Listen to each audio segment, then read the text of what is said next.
Hello, everyone, and thank you for coming.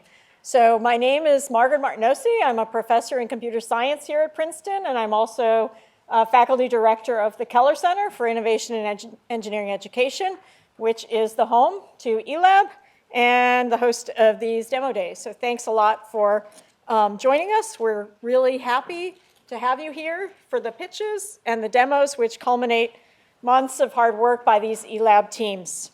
I wanted to give a little bit of background, if I might.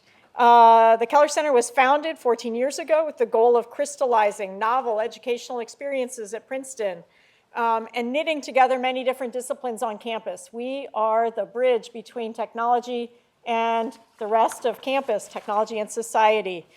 We bring together engineers and non-engineers in support of innovation, entrepreneurship, and societal impact. At its very core, what we see ourselves as doing is giving students and faculty, undergraduate, graduate, and faculty, platforms to take on big problems and to move the world forward. We have a bunch of different activities, innovative classes, not just in entrepreneurship, but also in engineering itself, in design thinking, and in the tech society interface. Close to, wait for it, 1,500 students across all Princeton majors take our classes each year. That's a number I'm really proud of. We operate of a medium to large department, and we do it in an interdisciplinary way. It's really thrilling to get folks out of their sort of major silos and to see the bigger picture. We also offer a bunch of different co-curricular programs like eLab and Tiger Challenge, in which the students can form these multidisciplinary teams, again, cross-cutting all majors, and immerse themselves in projects outside the classroom. We're here today on the engineering side of campus, but if you haven't been over to the hub at 34 Chambers Street, I highly encourage you to do so. It is where our programs like eLab take place. It is a beehive of activity, and on a campus that can get a little bit sleepy in August, there is nothing sleepy about the Keller Center in August. It's really fun to see everything culminate. So what we're here to do today is to celebrate the specific accomplishments of the summer's eLab Accelerator teams. Before we do that, I wanted to highlight something. I've told you about programs, I've told you about classes. We now have a gorgeous and highly functional new web page. And if you are curious to find out more, I can finally, with full pride, say, please go look at our web page. It's gorgeous, and I'm pretty confident you will find what you need there. If you don't, feel free to reach out for more questions. But there's an awful lot there. There's an awful lot that we do, and we'd love to have you join us. So, eLab. Through an application process this spring, these multidisciplinary teams of roughly 5 students apiece, some graduate, some undergraduate, some mixed, were selected to participate in this summer's eLab Accelerator. This program gives the space to work in the hub, and it also gives students a summer stipend so that nobody at Princeton should have to choose between earning some money over the summer or pushing forward on their idea. Through this, they can do both. Most importantly, eLab gives the students access to advice and mentorship, both from Keller Center faculty and from a fantastic network of other Princeton faculty, team advisors, and alums. So I'm going to ask, if you are here and if you worked with one of the eLab teams this year, can you please stand up and wave or some other way register your presence?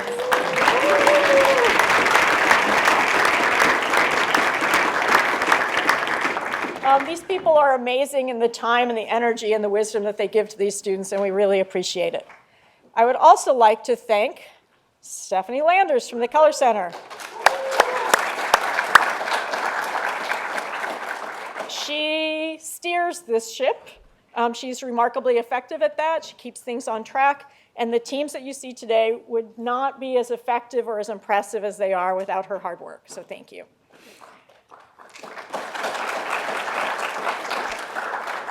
That's my piece. I'm done. With that, I'd like to turn it over to Cornelia, who's going to tell you a little bit more about how these teams got to be here today. And then we'll turn it over to the teams themselves. Thank you.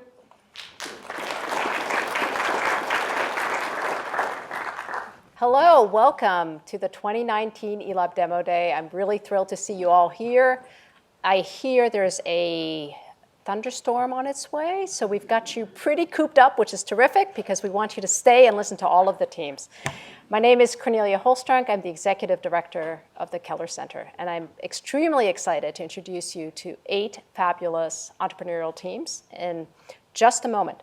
But before I do that, I'd like to tell you a little bit about the eLab. So the eLab was founded in 2012, so we are actually now in our 8th year of this exciting Accelerator Program. It's a 10-week summer program, and it's a key piece of our entrepreneurial offerings to our students. So our students, both graduate students and undergraduate students, can participate. And as Margaret was saying earlier, we give them a lot of support. They have access to housing on campus, a stipend, and access to co-working space in the Entrepreneurial Hub at 34 Chambers. But I think what's much more important is that they have this incredible access to mentorship and advising. So at the beginning of the summer, we have an entrepreneurial boot camp, which is led by our lead faculty member, Professor Ed Zhao. And it brings all the teams to the same sort of level of expertise. They also have access to a faculty advisor. So individual faculty members from the Keller Center are connected with teams, and they meet with them weekly. And they have mentorship from community members outside of the university. And these mentors and advisors bring both content expertise and entrepreneurial startup experience, which is fantastic. Throughout the summer, there are a series of workshops as well, so on topics such as IP, investing, marketing, accounting, and so forth. So the teams have a lot of support.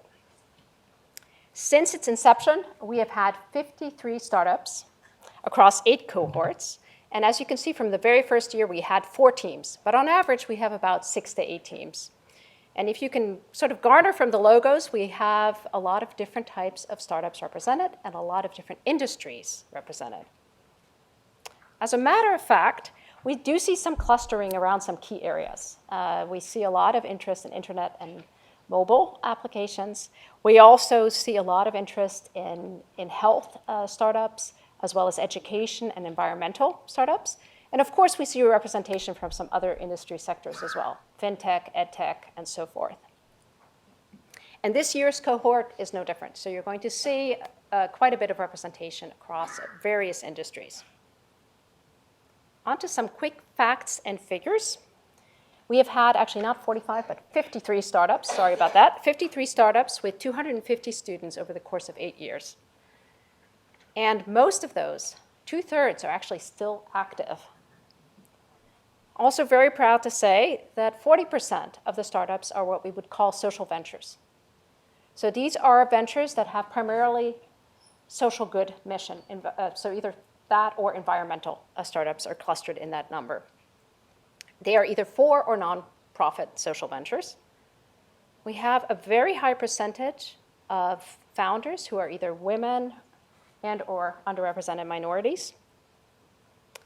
And about a quarter have received some funding through the Alumni Entrepreneurs Fund, which is administered by the Princeton Entrepreneurship Council.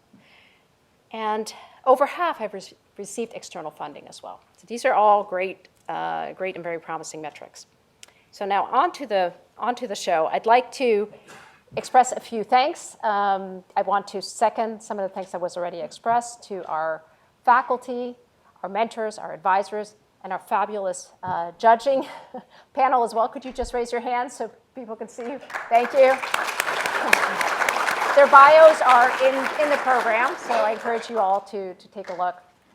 And I would be absolutely remiss if I did not thank the fantastic Keller Center team that manages the eLab, led by Stephanie Landers, Amanda Ryan, and the 4 fantastic eLab summer associates who will be introduced in a moment. So in conclusion, I want to wish the teams who are all sitting up there the best of luck. And it's been a real joy to participate in your journey over the summer. So thank you.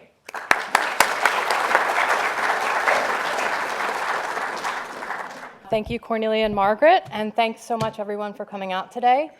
I can't believe it's our 8th annual demo day. It's amazing. that we have made it this far. I'm Stephanie Landers, the program manager in the Keller Center, and I'm really excited for the teams to get started with their pitches today. It's been a really busy summer in the eLab, as they can all attest to.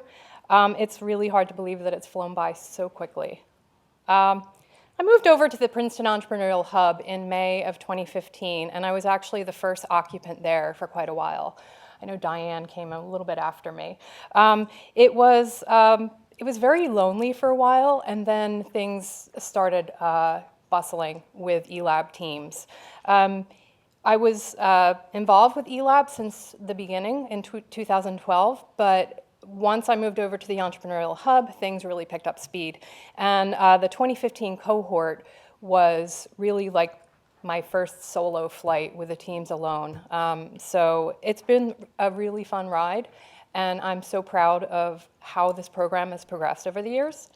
You're about to hear from 8 super talented, hardworking student companies today.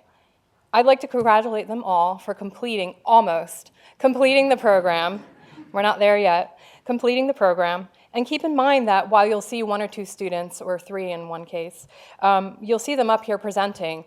Just wanted to remind you that there are typically 3 to 5 or maybe 6 team members per team. And I wanted to acknowledge the hard work of all of the team members, not just the ones that you see here.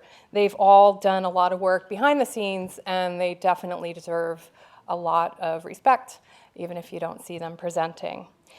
Before we get to the presentation, I want to say a special thanks to all the mentors and advisors that Cornelia and Margaret have both mentioned before.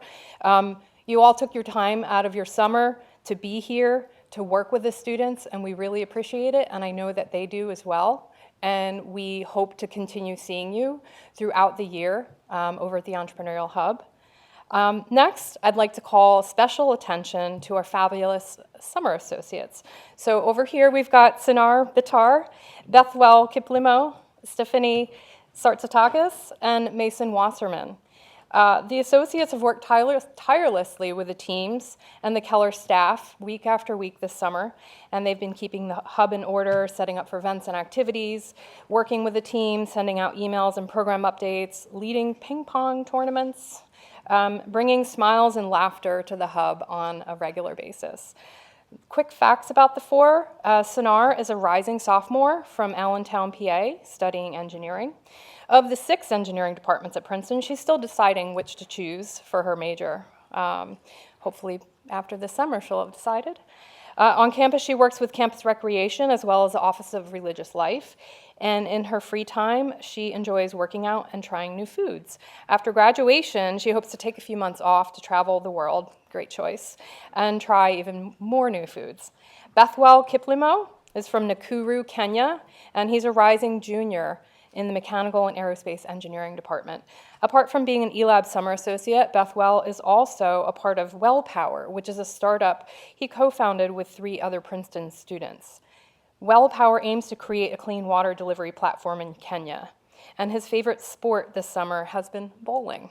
I know the teams went on a great trip. So Stephanie is from Brooklyn, New York. She's a rising sophomore in the Chemical and Biological Engineering Department.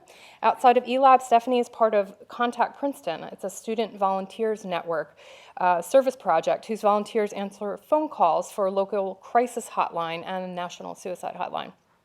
Although she doesn't have a set career path in mind, she hopes to find a way to use engineering to make some sort of social impact in the future. And last but not least, we have Mason Wasserman. He's a rising sophomore from Parkland, Florida, and he's majoring in operations research and financial engineering while pursuing a certificate in entrepreneurship. Good choice. On campus, he's a member of the Princeton Club ice hockey team and a movie fanatic. After college, he wants to be an entrepreneur. He might already be an entrepreneur, actually, and he wants to start his own company. I hope eLab has given you some great tips, Mason. So the associates are always a key part of this program, and I just wanted to thank you guys for all the work that you've done so far and that you will be doing for the rest of the evening. Finally, I want to thank my wonderful colleagues in the Keller Center for their support, friendship, laughter, hard work. With the help of Keller Center's communications coordinator, Beth Jarvie, who's probably tweeting right now, She pitched in with Manda Ryan, who is our new program coordinator for the eLab and the Princeton Startup Immersion Program. She joined the Keller team as administrative assistant back in January, and she just started her new role as program coordinator less than 2 weeks ago. And we're thrilled to have her on board. What better way to start a new job than pulling off this great event? So thank you, Amanda. Now, without further ado, all right. Now, without further ado, please welcome our associate MCs, Mason and Stephanie, to the stage. They will be presenting each of the teams to you today and providing some comic relief in between. Thanks. Hi, everyone. Welcome to Demo Day 2019. Thank you for everyone coming out to see our amazing teams and all the amazing progress they've made over the summer. I'm Mason, and along with my fellow co-host, Stephanie, we're associates over the summer, and I am part of the class of 2022, and I'm in the Operations Research and Financial Engineering department. So I'm also a rising sophomore, recently declared chemical biological engineering. This summer, we worked alongside 2 other associates, Sonar and Bethwell. For our program today, they're going to be running the tech. But basically, our job over the summer as associates was to work alongside the Keller Center administration, so there would be a link between them and the eLab teams. But basically, we focused on the logistical aspects of the program, so a lot of the workshops and all of that. Our job was also to maintain a fun and energetic environment inside the eLab. So one of our main jobs was planning many social events, one of which was a bowling night, where we found out which people were the best bowlers and who really need bumpers put up in their lanes. A movie night where Robbie convinced everyone to see a horror film. And a ping pong tournament where Hannington robbed me of the title. But honestly, on a day-to-day basis, most of our time was spent in the eLab where the teams were working really hard on all their startups. Most of the time, the eLab felt like a regular office.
Beyond all the fun times, the eLab was one of the most motivating and inspiring experiences I've ever had. I can't even begin to describe how cool it is working alongside students, just like ourselves, actualizing their passions and ideas into real companies. From trying to revolutionize industries all the way from medical devices to concerts, you're going to be amazed at how creative and dedicated these teams really are. Overcoming obstacles, our teams know way too much about that. Many hours spent at the E-Quad, dozens of prototypes, name and logo changes. Name it, one of our teams has persevered through it with the help of hot Cheetos and Friday morning bagels. We're really excited to present these teams to you today, and we hope you enjoy their presentations. The format of today's event is going to consist of a presentation for each team, beginning with a 2-minute video, followed by an 8-minute presentation and a 5-minute Q&A session. During this Q&A session, only panelists will be allowed to ask questions. However, after the event, you can always ask questions to the teams yourself in the networking portion. Ready to start today's event? Hey, have you seen Invictus? I haven't seen them all summer. They've been in the engineering quad. I heard they haven't seen the sun for 10 weeks. Wait, I think they're here. Up next is Invictus with their medical device that utilizes state-of-the-art vertical injection technology.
right, hello everybody. My name is Miles Cole and I'm the founder of Invictus Technologies.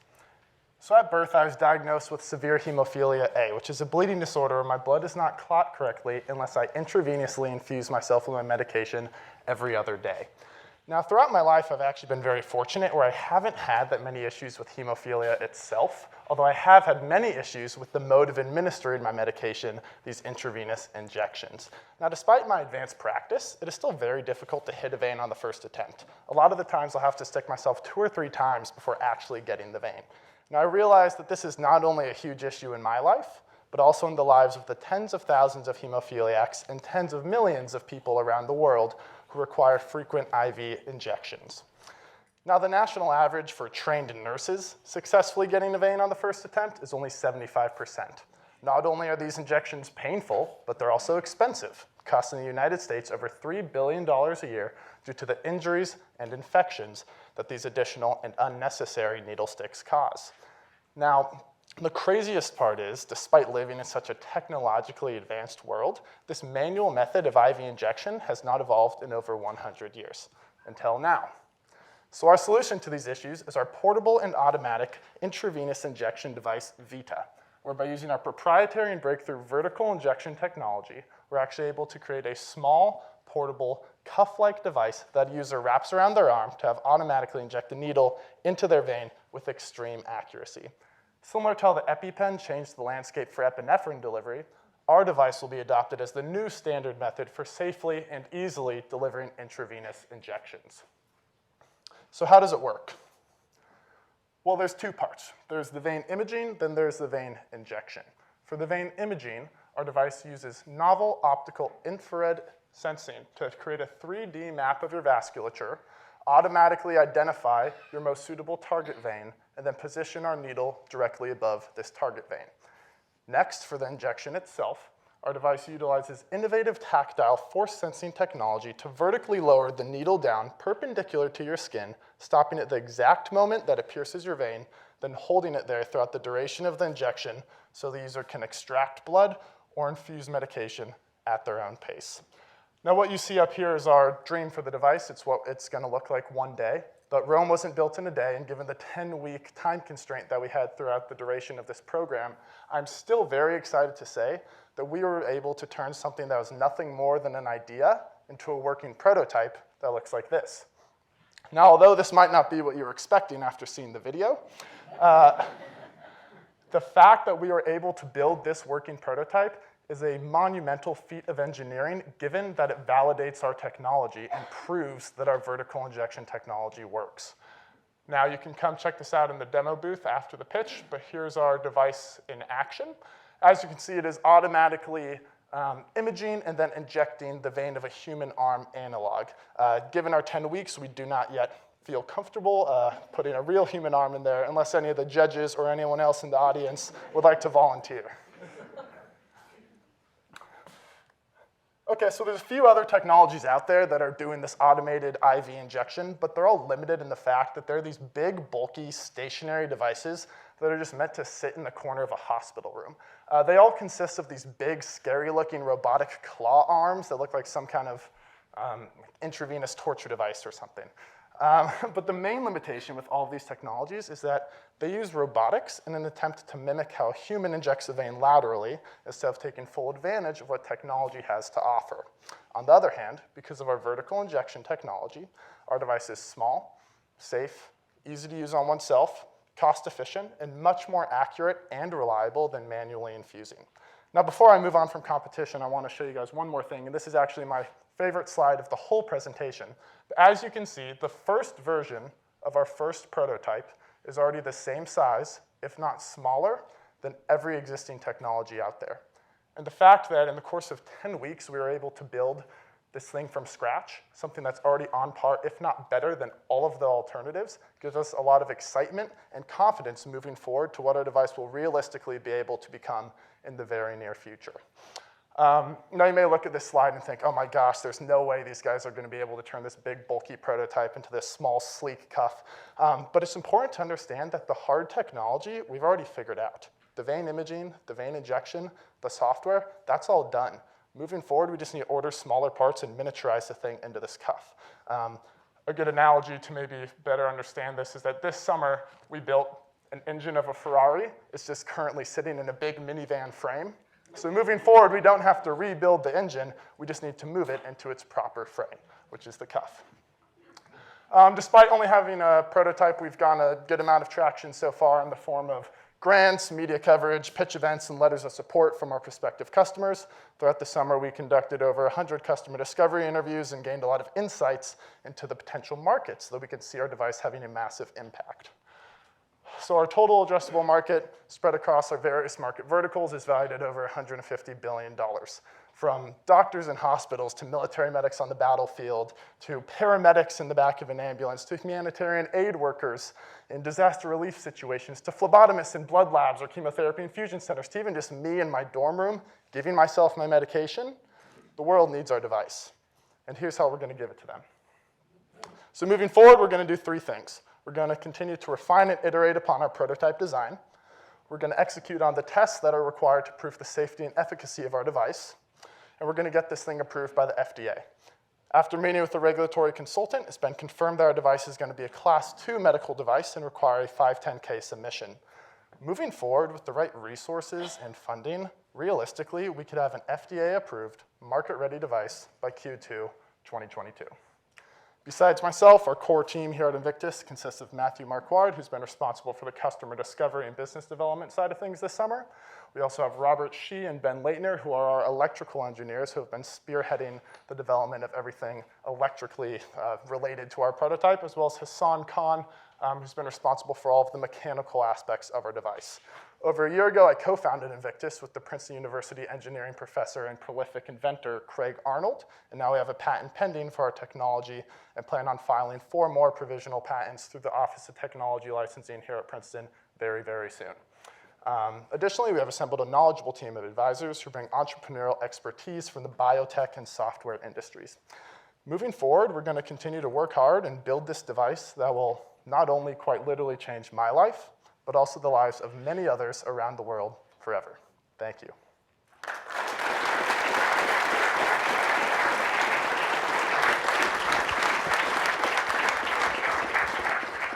And now we're having our other team members come down to answer the questions as well. Excellent. Is this working? Good. Terrific job. Excellent presentation. Very clear in terms of the problem you're solving and your solution. The whole go-to-market, excellent approach. So congratulations on that. What would be sort of the target price you'd think you have to get this out when you're in full production for it to get scaled out as you'd like it to be? Yeah, good question. So our specific price is really going to depend on what market we're going for. To an extent, the market's going to determine our price. You know, if we're going for military or humanitarian aid use, that's probably going to be a different price point than if we're going for hospitals or institutions. But for the most part, just from what we've noticed so far, it's not going to be that expensive to manufacture these devices. We estimate around $3,000. And when you consider all of the complications that are associated with these mist and needle sticks, you know, you get injuries, infections, and it's very expensive. And when you consider all of the cost and savings that our device will provide, if automatically on the first time it's going to get this, you know, no doubt get the needle every time on the first attempt, we can really, the pricing really depends, and we're really not sure at this point.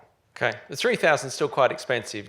Would you be targeting a reimbursement code through Medicare and insurance reimbursement, those sort of things? Yeah. So there's no existing reimbursement code for this, so we're going to have to create our own code, and probably FDA approval, get a temporary code before we can transfer it over to a official CPT code. But another pricing strategy that we've been playing around with is just giving this device away for free or for a very, very low cost, and then having all of our revenue come off of our custom needles that will be needed to use this device. Okay. Sort of on a subscription razor blade type model of they're using the device for free, but obviously you can't reuse needles and need to keep buying those over time. Okay, good. You've thought it through. Excellent. I also want to say terrific job, very clear presentation.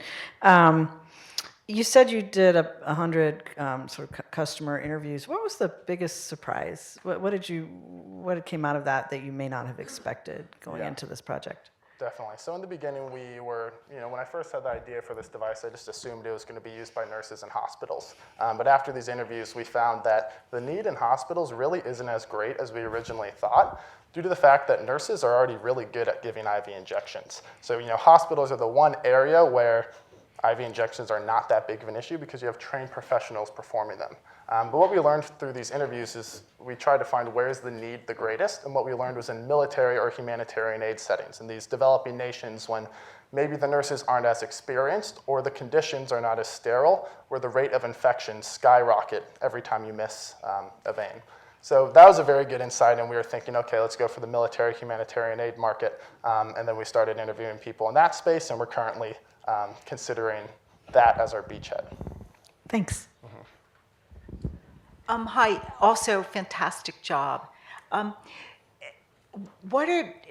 you explain right now? Because sometimes when you inject a needle, even if a nurse is good, it has to be warmed up with a cloth. You might find the vein, but you may not be able to put a needle in. Do the existing devices also just find the vein and put it in?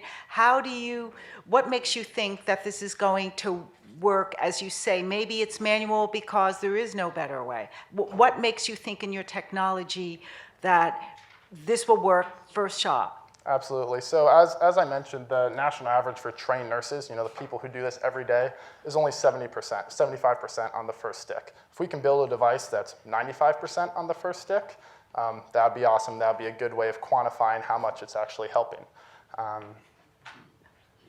When nurses look for veins, they usually look in the visual light spectrum. Yeah, but we're looking in the infrared spectrum, near infrared spectrum. And the veins actually show up very well because the hemoglobin in the blood absorbs the IR light while the skin reflects it.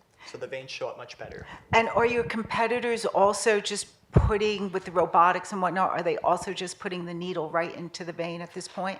Yeah, so the few technologies we mentioned that are already doing this, they are doing that, but they're literally these massive devices that are the size of this podium almost, that have these really scary looking robotic claws, just due to the fact that they don't go down vertically. So although they may be doing the same thing as us, I can't have one of those in my dorm room to give myself my meds. I can't put it in my backpack and travel around the world with it. Great, thank you. And so your technology has been proven with those machines? With your competitors to some degree, that you can put an accurate needle into a vein? Oh, yeah, absolutely. And we can do it on a fake arm. We have it outside here and can show you. Okay, great. Yeah. So Miles, first of all, great presentation without any of the buzzwords like AI and blockchain and all that. So that's refreshing. So having said that, going back to the technology, right? You talked about using IR, and you didn't talk about AI, machine learning in order to train the model to be more accurate. Everybody has different veins, and if you just strap this onto an arm, the position of veins could be different, and how do you spot it properly? And so I am curious if this is something that you should be using AI and should have a training model in order to improve the accuracy. So for our project this summer, we started off trying to prove the concept to show that we could actually image the veins. And so far, our software is relatively rudimentary. We're able to find the center lines of the veins. But machine learning models would definitely be more accurate for an adaptive system. So a device could be used like we could make the device suited to a single person. So we are definitely looking into that in the future. Yeah, it's something that we will look into. I have a couple of quick points. I don't know what the format is. I'm just going to run through the questions. Second is, I think, when you do a device like this, it makes sense to have some feedback mechanism. So you don't just pick a vein and do the injection, and it's all fully automated, and not knowing if the device did the job correctly or not. Compared to a humans, obviously the person is doing it, it's automatic feedback, so I would imagine. I thought there were two areas you could strengthen your presentation a bit that was not clear to me. So first of all, you talked about how you do it, but you didn't talk about the technology or the approaches of your competitors. And as a venture capitalist, when I found the project, it means very little to me where you are today. I'm thinking what you're gonna look like 2-3 years from now. So unless I know very well the approach of your competitors are taking, I can't extrapolate what's gonna happen 2-3 years from now. So that's an area that I think you should add to. And the last thing before I shut up is on the go-to-market, it puzzles me a little bit. I think you got a terrific market opportunity in front of you.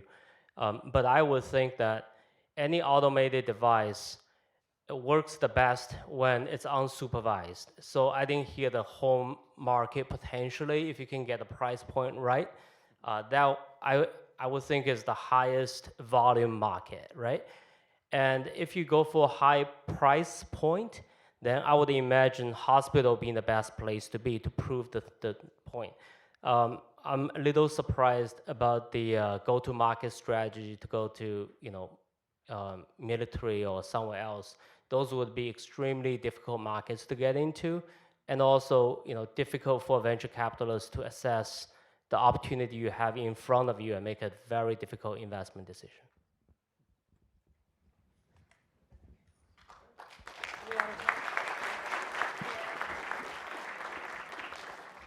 Mason, I just made it back from the bathroom. What did I miss? You just missed an amazing presentation from Invictus.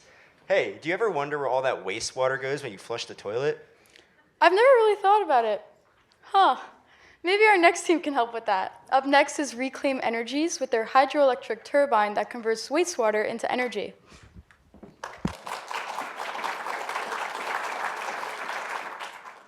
Did you know that every day you use between 80 and 100 gallons of water?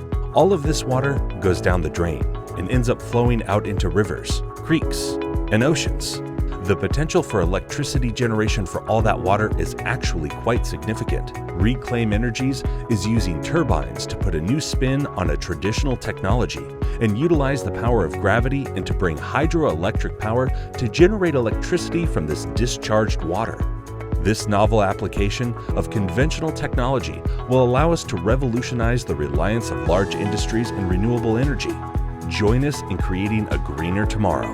Reclaim Energies, optimizing the capture of untapped hydropower.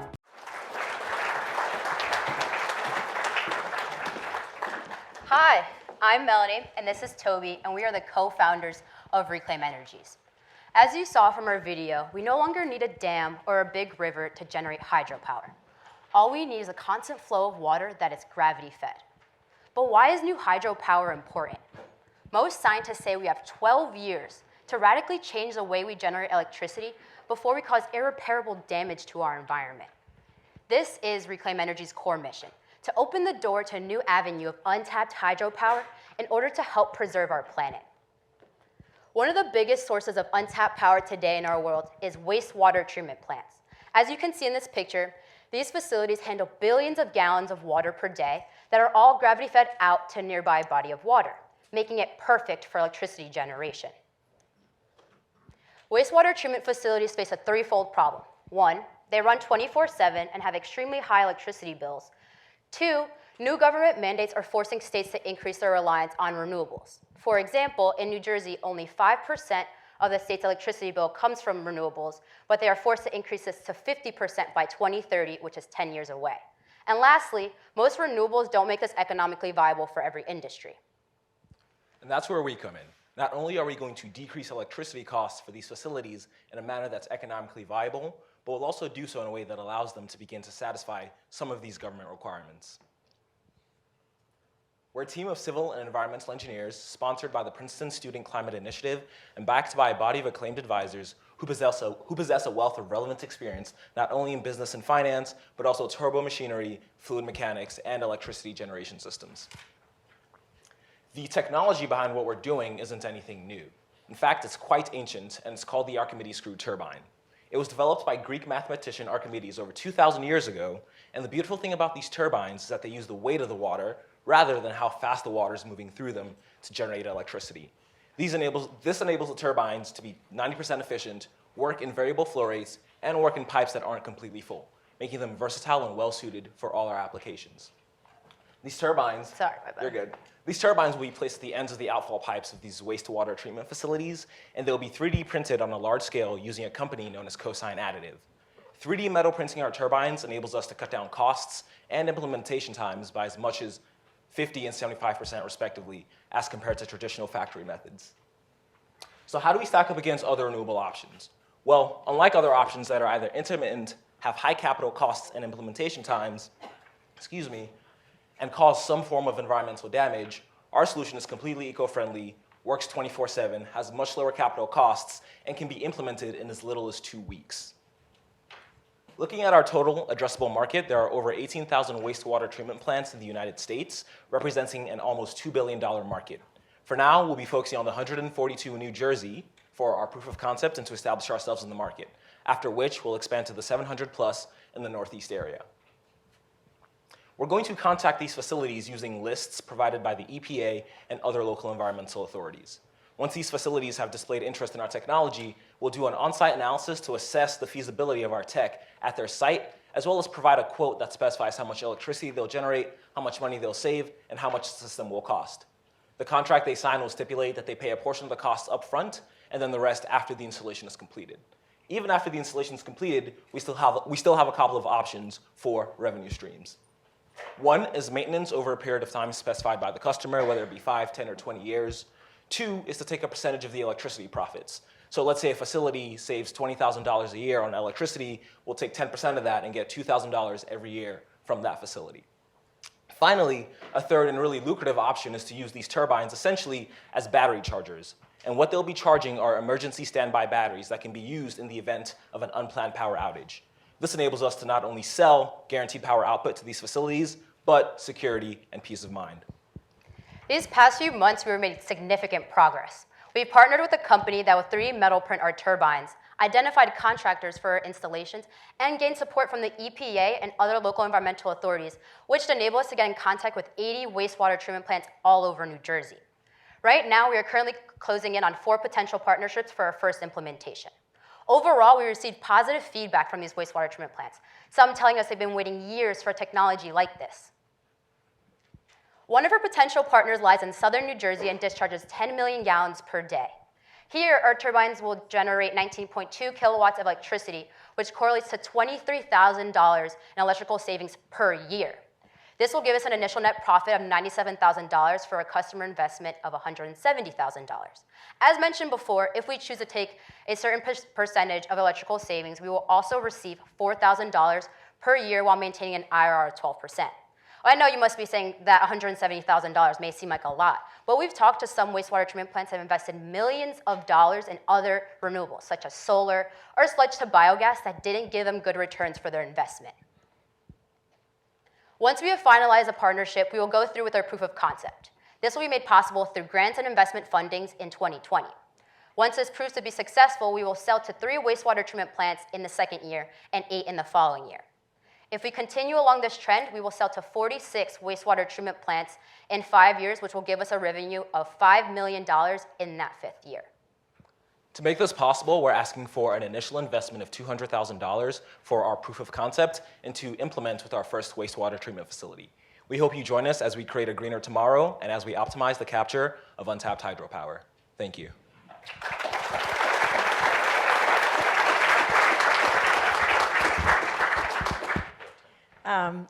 Great job. Thank you. Can you talk a little bit more about these wastewater treatment plants and their, aren't they usually part of like a municipality, or just tell me a little more about the structure and their decision-making process? I guess where I'm going and what I'm concerned about is how they can make these kinds of decisions, what they're going to need from you that still hasn't happened before they'd be ready to do that. So talk a little bit more about that. Right. Cool. Yes. So these wastewater treatment plants, like you said, are managed by municipalities, and we've talked to them a lot about what their sales cycles are, or at least what their funding cycles are and what that means for us with our sales cycle. A lot of these facilities have anywhere between $100,000 to $1 million on a yearly basis for what they call facility improvements that the managers can use however they see. And so we really see that coming, we really see ourselves sort of inserting into that budget. The decision making for them takes about 2 months usually. So our sales cycle will probably be around 4 months per customer. Thank you. Has this been done any place? Yeah, so this has actually been done in a variety of places before. This is predominantly a big market overseas in Europe, and specifically in New England, in the New England area, where this has proven to be successful for wastewater treatment plants there. And there's actually been studies done in New York on the wastewater treatment plants there that discharge a lot of water to try to get positive returns for their electricity, because they're using a lot of electricity per month, whether that be like roughly $100,000 all the way to $1 million a year. So what are you doing differently than they are? Yeah, so in the United States, projects like these aren't pursued primarily because of the economic feasibility rather than the technological feasibility. So one of the things we're doing is we're 3D printing our turbines, and that takes the cost for like the facility in New Jersey, for example, the southern New Jersey that we talked about. A turbine for them would cost anywhere between $50,000 to $60,000. 3D printing it brings that down to $23,000. And then the second thing, is that a lot of times when you look at hydropower projects within the U.S., they cost anywhere between $300,000 to $500,000 in permits, and that's sort of dissuaded a lot of hydro companies from looking into hydropower on this scale. We talked to a FERC representative, the Federal Energy Regulatory Commission, and we're actually exempt from that. So a lot of these companies have looked at the U.S. and said, oh, that's not valid at all because of these sort of high permit barriers. But we've done the legwork of actually talking to the FERC about that, and we'll be exempt from that, so making these installations much cheaper for us and making them much cheaper for the customer as well. And just to clarify, the reason why we're exempt from it is because we'll be a part of the facility rather than in the environment, in the rivers, in the creeks. And as well, one of the biggest exemptions is that we are at a lower power output. So usually people that get permitted are on the megawatt scale, meanwhile we're on the kilowatt scale. Thank you. No problem. And great job. Thank you. Talk about the use of proceeds. How do you plan to spend the $200K? And typically for a project like this, I would imagine you need to build something like a pilot line so that you can demonstrate the technology works and the ROI itself. Exactly. And how do you think about going from there to get some POC going? So the $200,000 is entirely just for our proof of concept. It's not taking into account sort of the ways that we'll grow after that proof of concept, but you can see an itemized breakdown of what goes into sort of implementing for that first time. And a distinct thing to notice is that for the turbine, for that proof of concepts, we're actually just going to outsource the turbine as opposed to build it ourselves. So it's a much more expensive turbine to build, but that's what the $200K will go to. And as mentioned before, these turbines have been around for centuries. It's not like we're trying to prove that this turbine works. The turbine does work, but the application has been emphasized enough. So it's this use technology repetitively that is just being put in a new place. Good. Sometimes the simplest solutions are the best, so I congratulate you on picking something. I mean, with wastewater, you can see the energy there, so capturing it is excellent. Is the turbine separate from the electrical generator, though? Are you selling both or just one? So what we're selling is the service of bringing decreased electricity costs to these facilities. Okay. We're doing a lot of assembly on our end, connecting a turbine vendor, a contractor, the gearbox provider, the generator provider. So they all won't come from the same place. We'll pre-assemble all of that, show up to your site, drop it in. So your cost saving is on the turbine. It's not on the electrical generation unit, though. That's still a standard off the shelf. Yes. Yeah. Okay. All right. Great. And I congratulate you on the pricing option of taking a profit share on the cost savings. That's a very good idea. It's a great business model. And it's also recurring, right? That check keeps coming in every month. So that's terrific. You've got that in your model. Yeah. Thank you. And I'm glad you mentioned that too, because one of the business strategies we're playing with is actually have the customers not pay anything for the installation. We come in and we cover the cost of the installation, but then we keep an even higher share of their electricity profits. Yeah, but you got to get the cash. So. Exactly. So that'll take a lot of bank financing. Yeah, no, exactly. Good. Great presentation. Okay, thank you so much. Good idea. Okay.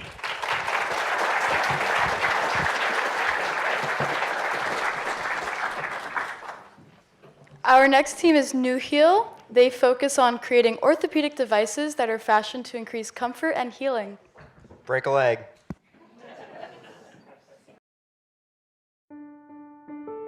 "55% of Americans will get an injury in their lifetimes treatable by an orthopedic walker boot. However, Existing boots leave patients at risk of developing serious complications because of prolonged immobilization. This can result in loss of normal joint motion, cartilage deterioration, muscle atrophy, extra hours of physical therapy, and potentially permanent complications. But these problems can be averted by earlier transition to beneficial motion. This is the new gold standard. At New Heel, we've worked closely with more than 20 medical professionals to design the new boot, a product that provides the optimal amount of support and natural joint motion through different stages of the healing process. The new boot allows for complete immobilization, but with the simple removal of a cap reveals NewFlex, a revolutionary joint mobility technology. NewFlex lets the ankle joint freely flex, extend, and rotate in its natural and unconstrained motion. At the same time, it provides support against harmful movements in lateral directions. This is the new gold standard. New Heel, mobilizing orthopedic recovery.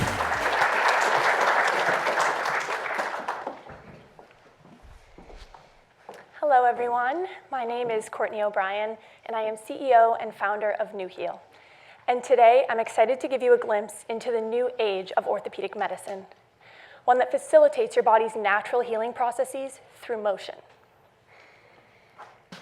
Decades of clinical studies have shown that lower leg, foot, and ankle injuries go through multiple stages of healing that are amenable to varying amounts of mobility and motion.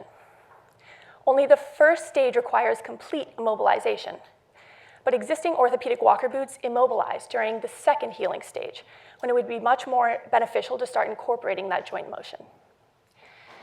So you can see here that this can cause severe secondary complications to the joint and joint mobility complications that can sometimes even be permanent for patients.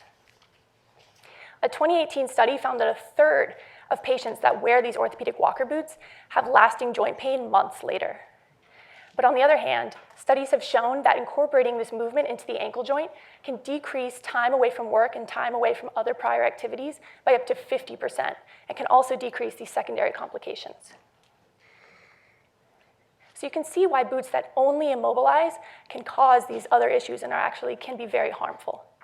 But boots that have tried to incorporate motion utilize these large, bulky hinges that are not only uncomfortable and heavy and large, but they also force the motion of a hinge onto your joint, which is unnatural and not good for proper musculoskeletal healing. So there's a gap in this industry. And we see this as an opportunity to create a better walker boot, one that facilitates this transition from immobilization to natural and beneficial motion. At New Heel, we've worked with over 20 physicians, more than 100 patients, and countless experts in material sciences, manufacturing, and more, all to design the new boot. Our main features are protected by a provisional patent, and so this will leave open the opportunity to use these technologies in other medical devices in the future, and it will also differentiate our product on the market.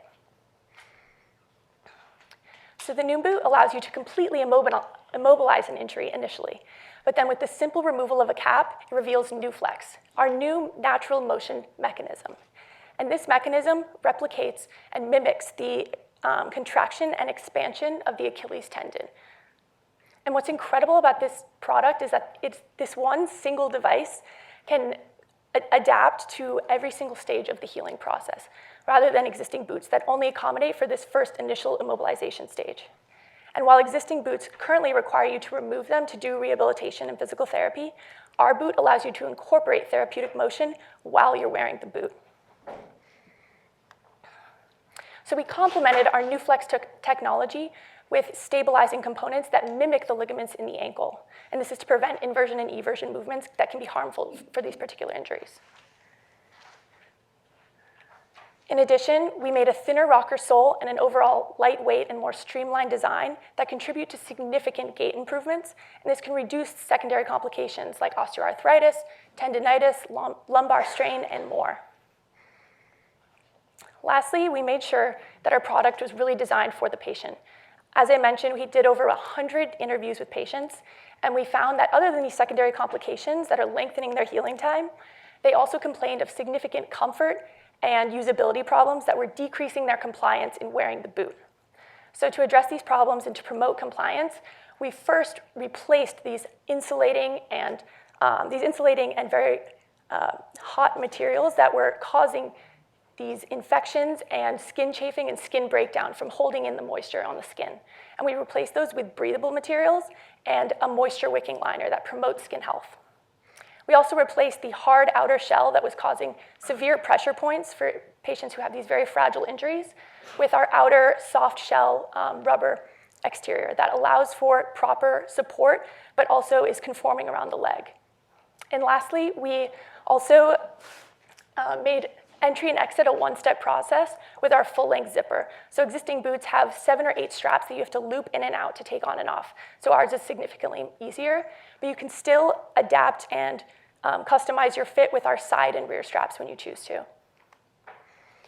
So we've been lucky this summer to work with over 20 physicians who are experts in this exact problem in orthopedics and podiatry. And we've literally had them on speed dial. They would jump on a phone call or answer our texts every single day, giving us feedback on our prototypes and our iterations. And we're extremely pleased to share our extremely positive feedback we've had. Our physicians were extremely excited about our many improvements over existing boots, and also specifically about our new flex motion mechanism. And also, one of the physicians even said that our product should win an award for best new mousetrap, so that was exciting. So looking forward, you can see that our market size comes out to about $1.9 billion, and this includes countries similar to the United States with comprehensive health insurance systems and the relevant injuries that come out to 12.5 million relevant injuries. And then looking at our serviceable accessible market, it includes 3 million injuries in the United States that happen to people with insurance who could pay for a boot. Lastly, we think that we can make a business that has the infrastructure to handle demand from 2,000 doctors a year, totaling $50 million in revenue annually. Our business model shows that the unit economics become incredibly favorable at higher scales. So our inputs will only cost about $30, and we can charge up to $150, or actually even a little bit more, because physicians get reimbursed this amount from Medicare, but they get reimbursed $250 from private insurance. So there is some flexibility there. And this makes the product extremely affordable, not only for patients, but for physicians. It costs them literally nothing. So looking forward, for the rest of this calendar year, we plan to focus on finalizing our prototype with usability testing with patients and physicians, and also getting feedback about manufacturability and iterating on our design in that way. And then we will use our finalized prototype for safety testing and durability testing. And then excitingly, in 2020, we can start immediately selling our first 500 boots. And this is because our product is a Class 1 medical device, so it does not require any federal regulation or FDA approval. And also clinical studies or clinical trials are not required, but we plan to pursue one just to prove what the healing potential of our product is. And then you can see that in 2022, we start to expand and produce actually 60,000 boots, and we're focusing on expansion in this time and hiring up to 15 sales reps to distribute that effectively. And then moving forward, you see that this expansion will continue up until 2024 when we produce $50 million in annual revenue. So 5-year forecast, you can see in the first couple of years, we're focusing on market adoption. And so this includes making distribution easy and quick and available and convenient for physicians, and then product development and small-scale manufacturing. But then once we start to scale up and look at overseas manufacturing, our unit costs decrease immensely, and so we can actually start receiving much more profit. So this is our team at New Heel, and we have a ton of passion and excitement about this problem from personal experience as patients and with family and friends who have experienced wearing these products. And even many of our expert advisors have had experience. One of them is currently wearing a boot, and many others have had them in the past. And so we have a lot of excitement around us and a lot of expertise, especially regarding orthopedics and manufacturing. Specifically, my dad is an orthopedic surgeon, so he's been keeping us in line and making sure that there's that expertise behind us. We're looking for $720,000 to establish this new vision of a gold standard for orthopedic walker boots. And we hope you can help us get there. Thank you.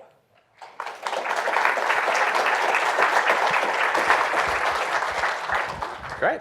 And my team members are coming down to help answer questions. Going down? Yeah, please start. Oh, okay. No, I do. I think you just answered my question was how did you get an idea for this? And since none of you are doctors yourself, not yet, how do you know that it's superior in terms of its healing abilities? There seems like a lot of assumptions are being made here. Right. So yeah, we've benefited from, my dad has been an orthopedic surgeon for over 30 years, and from him and his network, we've really utilized that this summer.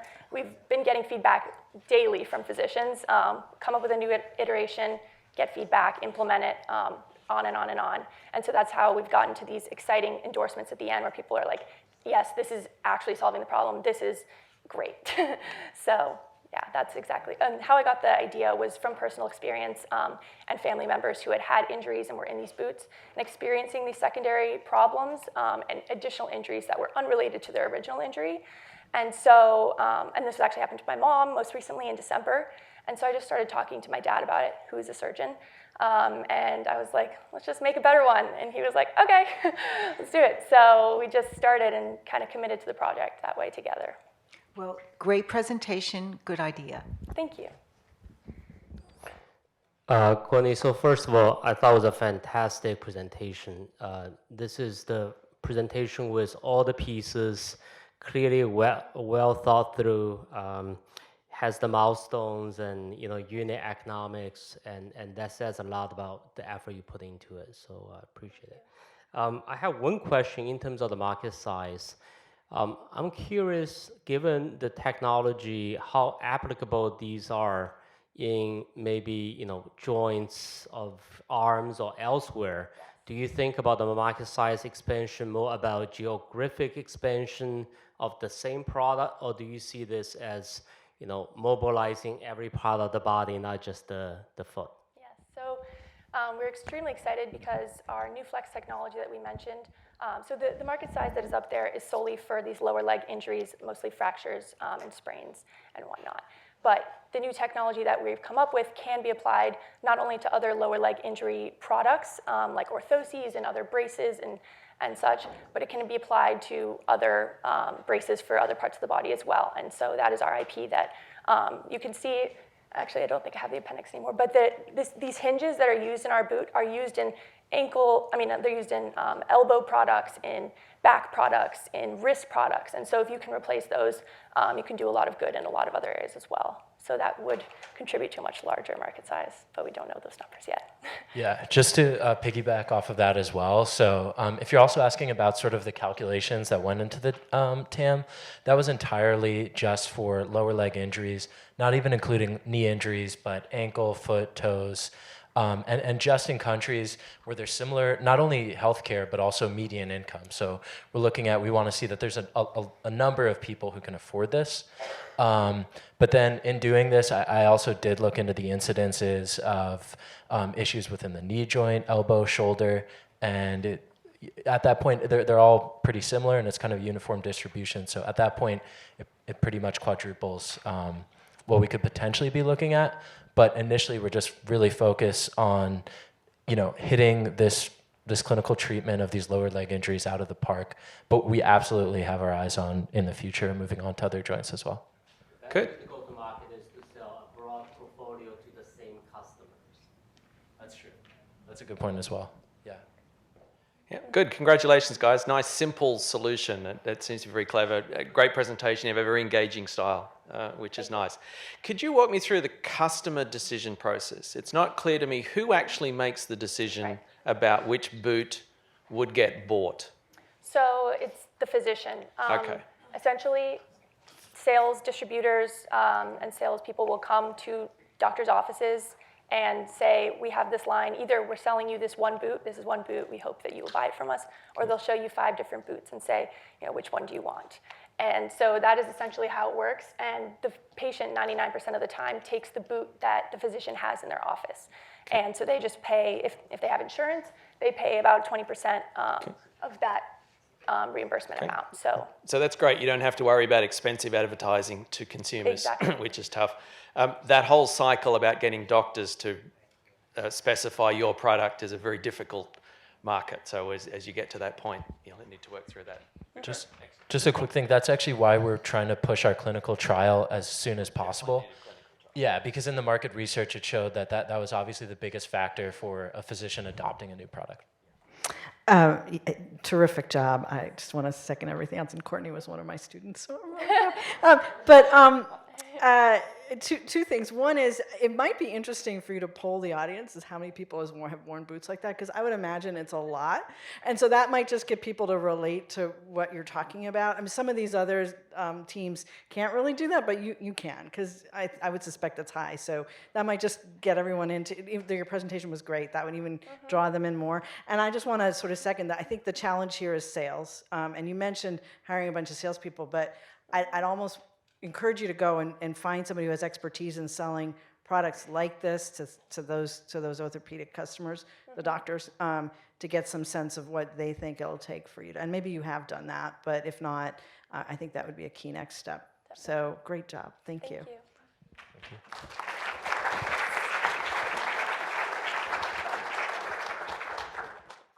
Hey, Steph, why did the chicken cross the road?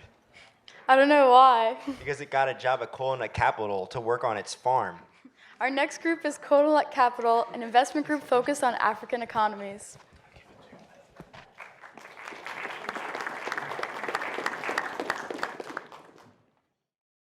When you type Africa in Google, this is what you see.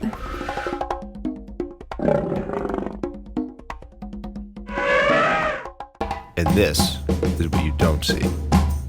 When you think about investing in Africa, this is what you know. But inequality and violence continue to plague the country. Here in macro order respect. And this is what you don't know.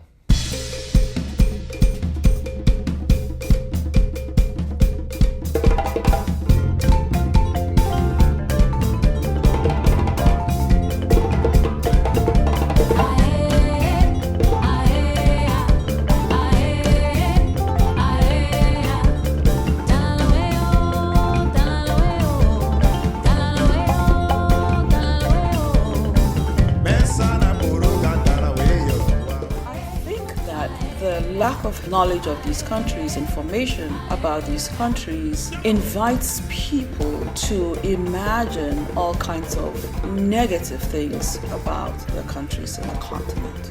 But the continent has definitely turned its back on the dark ages of civil wars, of coups d'etats, and are headed in the opposite direction, in the right direction, towards making their countries more livable for their citizens. Our team at Coconut Capital, through lived experience, understands the similarities and the differences between the two continents. With this unique perspective, we bring innovation in markets often overlooked, bringing to our communities not only high-quality products and services, but jobs that empower and inspire. So why don't you stop looking at Africa through the screen? Join us and see the real Africa, Kenya, Ghana, and many more nations filled with potential and talent. Coconut Capital, developing assets for impact in Africa.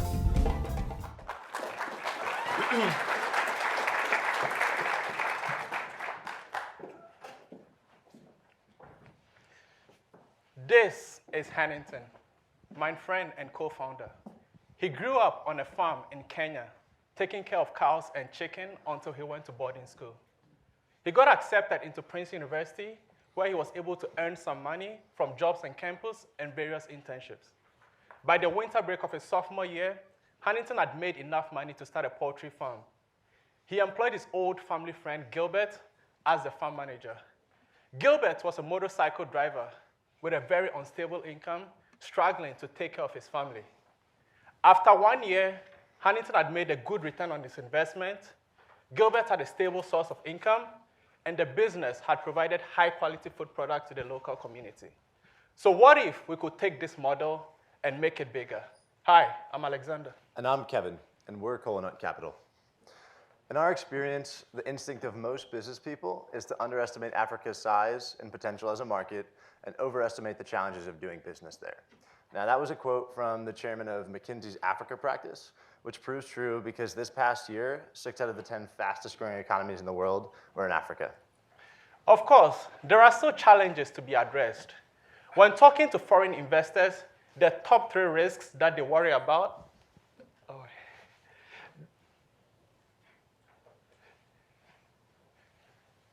the top 3 risks that they worry about are fraud, currency fluctuation, and instability. But the Kola Nut approach enables us to address these challenges in a very innovative way. Fraud. With our social network and connections on the ground, Kola Nut operates like a local business. We account for every expense and revenue with detail, even cash transactions. We also operate a commodity business, and because of that, the cost of our inputs and price of outputs go up and down together. We also invest in assets that appreciate over time, like land, enabling us to hedge against cross-currency value changes. To address instability, Kenya has actually moved up 68 ranks in the Ease of Doing Business Index over the past 5 years. Kola Nut is not a tech startup, does not bring US businesses to Africa, and does not buy existing businesses. These traditional forms of investment either crowd capital into industries that are popular already or pay premiums on businesses that are already successful. The Kola Nut approach is different. We don't just invest in existing businesses. We launch and operate our own businesses in industries that are often overlooked by foreign investors, things like agriculture and transportation. Now, these businesses aren't very flashy, but they're essential to the economy and they have the potential to grow very rapidly. Our first subsidiary is Kola Nut Capital Kenya Limited, which will own and operate a poultry and a dairy farm in Nakuru County, Kenya. We chose poultry and dairy because we've already run a pilot version of this business to prove out its profitability and also give our team the necessary management skills. This business will provide food products to local residents as well as to distributors. Now, it takes some knowledge to run a business like this, but at its core, it's pretty simple. There's an upfront cost to set up the farm and buy the animals, but after that point, it only costs about $20 per week to take care of a cow that can produce $85 worth of milk. Similarly, a chicken costs about 30 cents per week to produce 70 cents worth of eggs, or you can raise them for meat for $2.70 and sell them for about $3.50. We're going to start with 3,500 chickens and 20 cows, and over the course of 2 years, by reinvesting revenues, we're going to grow that to 19,000 chickens and 80 cows. Now, even if we have no more capital come into this business, in the 3rd year and beyond, we could see an average profit of about $50,000 to $75,000 per quarter. After this, we're going to continue to grow and expand into different industries, as well as different countries as we see opportunities arise. Our next plan is to go in 2021 to Ghana to start a transportation business, where drivers enter a rent-to-own model. Now, it costs about $10,000 to $11,000 to buy the vehicle, and it's $180 per week from our drivers as a weekly payment for a period of 3 to 4 years.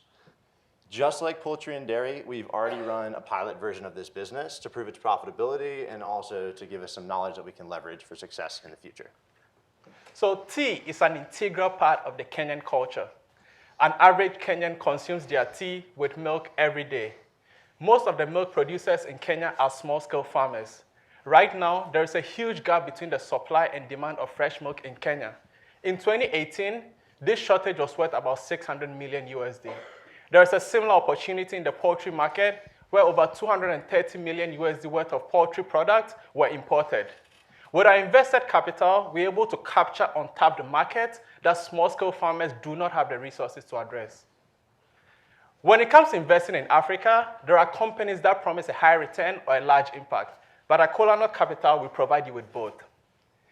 Within the poultry and dairy markets that we're targeting, there are few businesses that can both remain sustainable and provide high-quality products at a large enough scale. But our invested capital enables us to do this to ensure food safety and food quality. With a $120,000 seed investment projected to run for about 3 years, we could achieve a cash return of around $300,000. Our goal is under 3 years to return over 200% capital to our investors with the business still running and money in the bank.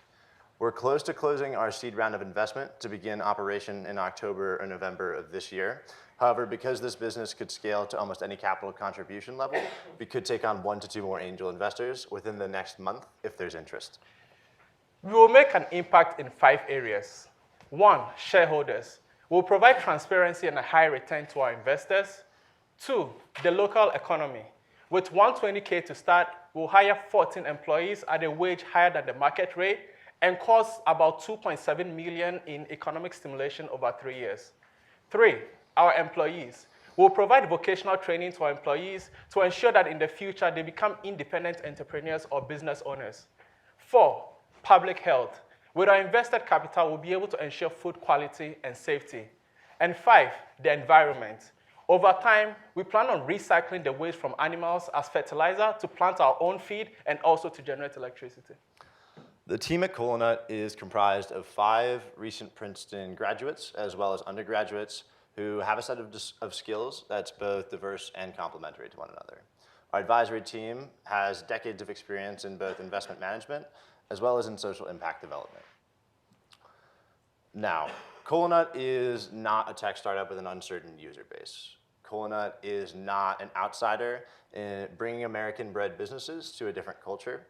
And Colanut is not buying businesses that are already successful at an expensive premium. Colanut is investing in core African industries as an insider from the ground up, servicing every stakeholder along the way. From our US investors, to our farm employees, to our products and consumer, we can provide quality, transparency, and connection to each one. Don't just invest in unicorns. Invest in cows and chickens too. Come make an impact with us. Thank you.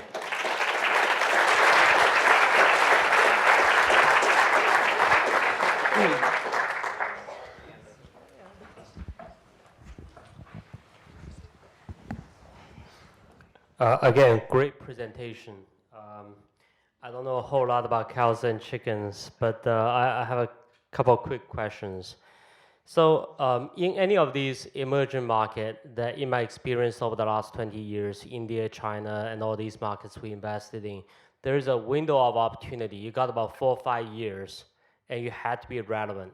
And so as I look at the return in the chicken and cow and then the transportation, it's not clear to me how relevant you are in filling the gap in the market in 2-3 years. So is this a nice cash on cash 2x business for who are willing to give you the $100,000, or am I looking at a significant business that's truly making an impact to the local market? Yeah, that's a good question about what level of impact we can make and how we can scale this business. I think that we are still in the sweet spot of the growth of Africa, especially since these markets are generally unfocused on, with foreign direct investment. Right now, we're starting with the $120,000 that we mentioned because we're trying to solidify our supply chain and our network on the ground so that we can scale that up over a period of time. We want to solidify that first, and then later on we can take on larger amounts of capital as we grow. My concerns were the same. You showed very nice numbers of return on investment, but it was a relatively small investment. I'm wondering if you want to rethink this as a social entrepreneurship venture. What you're doing is very worthy and great, but I just don't see the scalability from your model. So in terms of scalability, so as we said, we're also moving into Ghana. So in Ghana, only about 10% of the poultry is actually produced locally. The rest of the 90% is imported from Europe. And so this is something that we can scale within the nation like Kenya and also move into surrounding African countries where there are huge gaps for us to be able to scale. So first, we'll scale vertically, like within the countries, and then we'll scale horizontally, across different countries. Yes. So there is a huge scalability. We can leverage our knowledge that we develop in a place like Nakuru and translate that to other areas. And then also we can diversify the types of small business investments and medium-sized business investments that we make. As we said, transportation is our next project, but there's plenty of businesses that are like this, that are undercapitalized, that you can put into a portfolio and spread the risk across different industries and different countries. Thank you. No problem.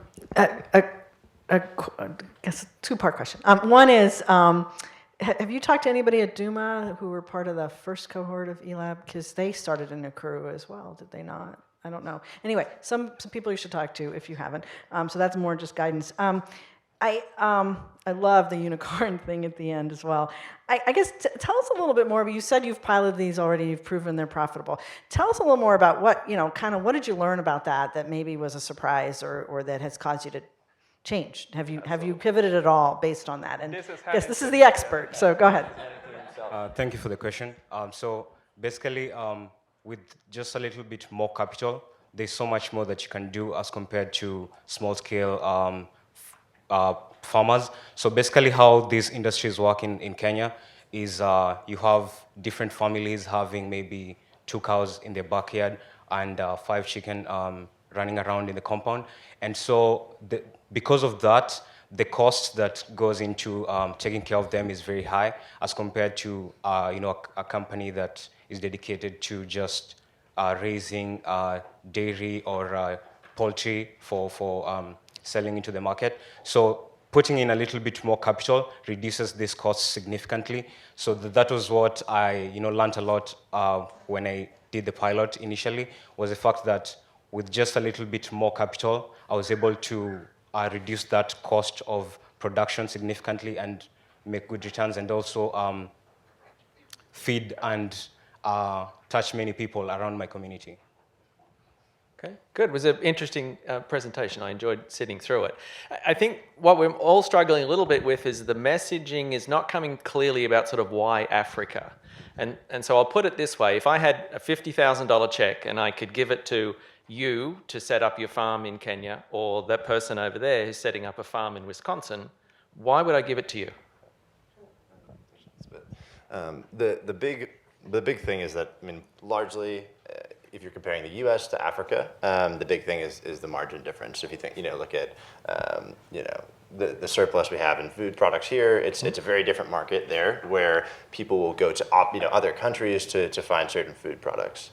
And then as far as scaling this up, I think that it's something where we could have a large impact and capture a market that, time is up, but capture a market that still needs to be serviced.